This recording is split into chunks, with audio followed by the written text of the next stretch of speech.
Halo cuanmor, apa kabar? Semoga kabar kamu semuanya baik-baik aja ya. Di video kali ini aku akan jelasin pertanyaan yang sering banget nih ditanyain sama newbie.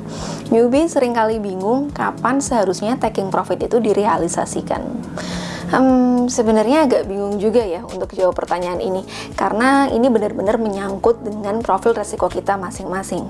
Mau berapapun keuntungannya, pastikan sesuai dengan profil resiko kamu dan waktu yang bisa kamu sisihkan untuk melihat bursa. Aku akan jelasin 3 jenis pelaku pasar saham nih. Kira-kira kamu masuk yang mana ya? Yuk kita langsung simak.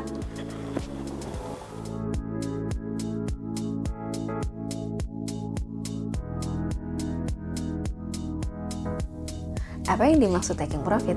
Supaya lebih gampang ngejelasinnya, simak video ini sampai selesai ya.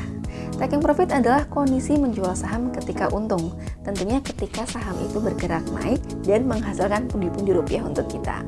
Lalu kapan seharusnya profit itu direalisasikan? Bingung ngejawabnya?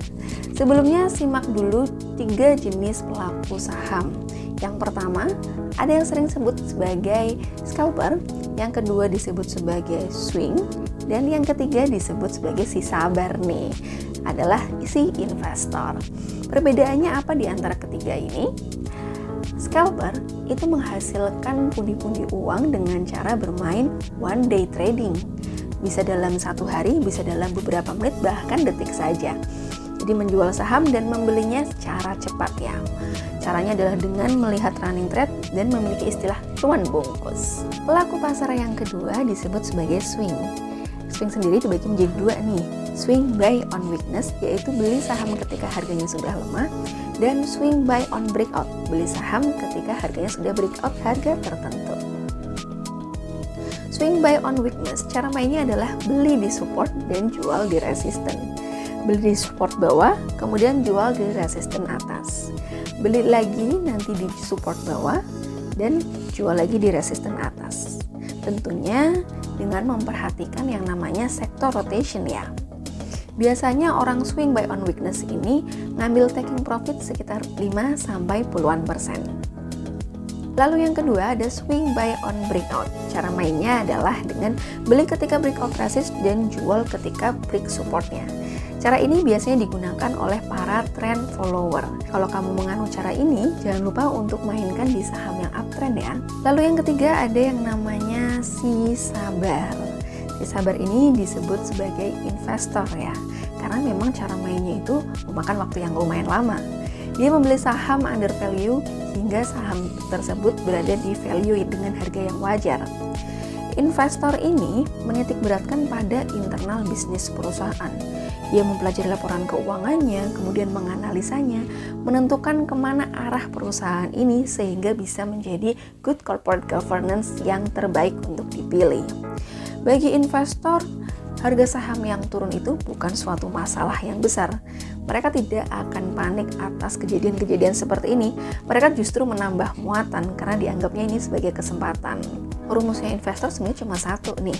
Perusahaan yang under value ditambah dengan perusahaan yang bertumbuh akan menghasilkan pendapatan yang sangat besar.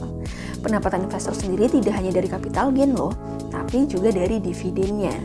Gak heran kalau pendapatan investor itu cuannya bisa sampai ratusan persen dan mereka bisa financially freedom. Enak banget ya jadi investor. Kalau kamu pilih yang mana?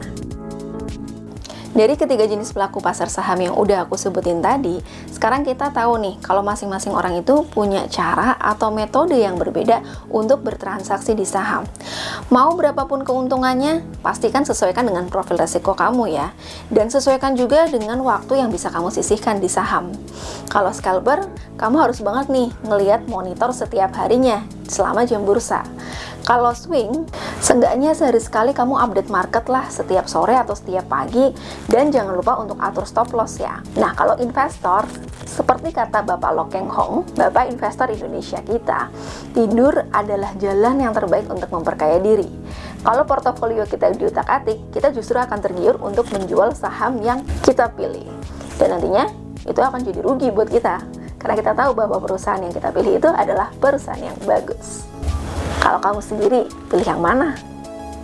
Jangan lupa share di kolom komentar ya, supaya kita bisa sharing bareng tentang profil resiko kita. Kalau gitu investor pamit dan see you.